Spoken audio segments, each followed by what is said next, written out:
The Desire of Ages, chapter 42, Tradition. The scribes and the Pharisees, expecting to see Jesus at the Passover, had laid a trap for him. But Jesus, knowing their purpose, had absented himself from this gathering. Then came together unto him the Pharisees and certain of the scribes.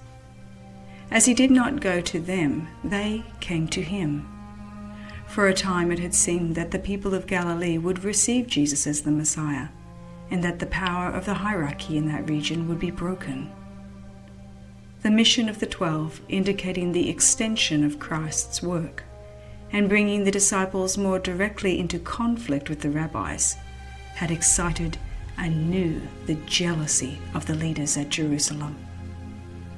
The spies they sent to Capernaum in the early part of his ministry, who had tried to fix on him the charge of Sabbath breaking, had been put to confusion, but the rabbis were bent on carrying out their purpose.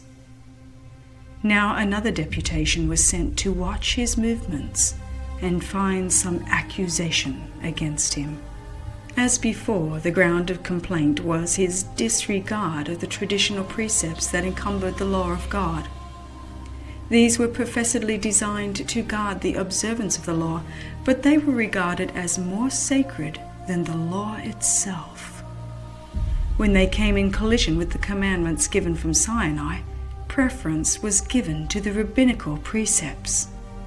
Among the observances most strenuously enforced was that of ceremonial purification.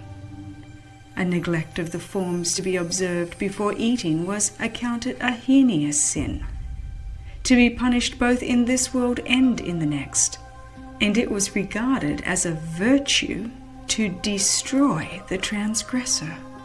The rules in regard to purification were numberless. The period of a lifetime was scarcely sufficient for one to learn them all.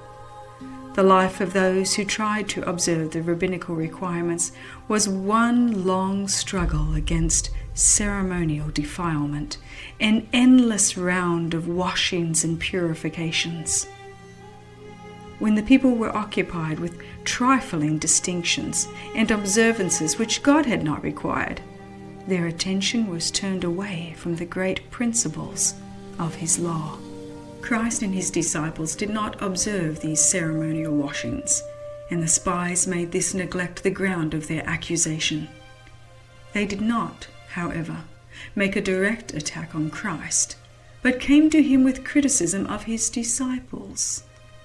In the presence of the multitude, they said, "Why do thy disciples transgress the tradition of the elders? For they wash not their hands when they eat bread." Whenever the message of truth comes home to souls with special power, Satan stirs up his agents to start a dispute over some minor question. Thus he seeks to attract attention from the real issue. Whenever a good work is begun, there are cavaliers ready to enter into dispute over forms or technicalities to draw minds away from the living realities. When it appears that God is about to work in a special manner for his people, let them not be enticed into a controversy that will work only ruin of souls. Is my life in harmony with the divine law? He that believeth on the Son hath everlasting life, and he that believeth not the Son shall not see life. And hereby we do know that we know him, if we keep his commandments. Jesus made no attempt to defend himself or his disciples. He made no reference to the charges against him, but proceeded to show the spirit that actuated these sticklers for human rights. He gave them an example of what they were repeatedly doing and had done just before coming in search of him. "Full well ye reject the commandment of God," he said, "that ye may keep your own tradition. For Moses said, Honour thy father and thy mother, and whosoever curseth father or mother, let him die the death. But ye say, If a man shall say to his father or mother, It is Corban, that is to say, a gift, by whatsoever thou mightest be profited by me, he shall be free. And ye suffer him no more to do aught for his father or his mother. They set aside the fifth commandment as of no consequence, but were very exact in carrying out the traditions of the elders.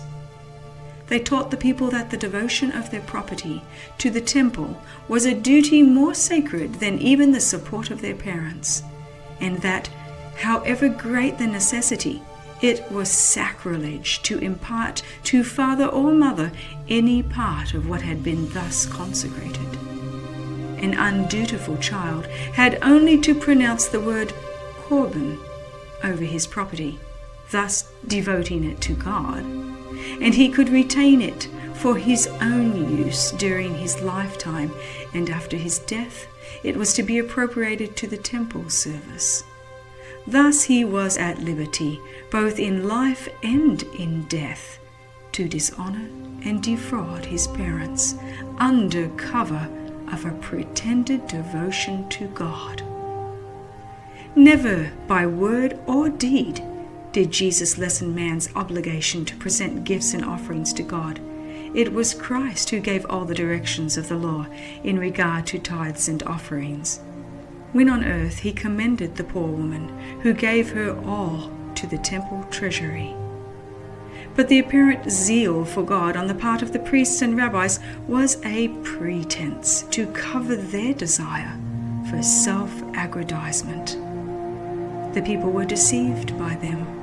They were bearing heavy burdens which God had not imposed. Even the disciples of Christ were not wholly free from the yoke that had been bound upon them by inherited prejudice and rabbinical authority. Now, by revealing the true spirit of the rabbis, Jesus sought to free from the bondage of tradition all who were really desirous of serving God. "Ye hypocrites," he said, addressing the wily spies. "Well did Isaiah prophesy of you, saying, This people draweth nigh unto me with their mouth, and honoureth me with their lips, but their heart is far from me. But in vain they do worship me, teaching for doctrines the commandments of men." The words of Christ were an arrangement of the whole system of Pharisaism. He declared that by placing their requirements above the divine precepts, the rabbis were setting themselves above God. The deputies from Jerusalem were filled with rage. They could not accuse Christ as a violator of the law given from Sinai, for he spoke as its defender against their traditions. The great precepts of the law, which he had presented, appeared in striking contrast to the petty rules that men had devised. To the multitude, and afterward more fully to his disciples, Jesus explained that defilement comes not from without, but from within. Purity and impurity pertain to the soul. It is the evil deed, the evil word, the evil thought, the transgression of the law of God, not the neglect of external man-made ceremonies, that defiles a man. The disciples noted the rage of the spies as their false teaching was exposed. They saw the angry looks and heard the half-muttered words of disaffection and revenge. Forgetting how often Christ had given evidence that he read the heart as an open book, they told him of the effect of his words. Hoping that he might conciliate the enraged officials, they said to Jesus, "Knowest thou that the Pharisees were offended after they heard this saying?" He answered, "Every plant which my heavenly Father hath not planted shall be rooted up." The customs and traditions so highly valued by the rabbis were of this world, not from heaven. However great their authority with the people, they could not endure the testing of God. Every human invention that has been substituted for the commandments of God will be found worthless in that day, when God shall bring every work into judgment with every secret thing, whether it be good or whether it be evil. The substitution of the precepts of men for the commandments of God has not ceased. Even among Christians are found institutions and usages that have no better foundation than the traditions of the fathers. Such institutions, resting upon mere human authority, have supplanted those of divine appointment. Men cling to their traditions and revere their customs and cherish hatred against those who seek to show them their error.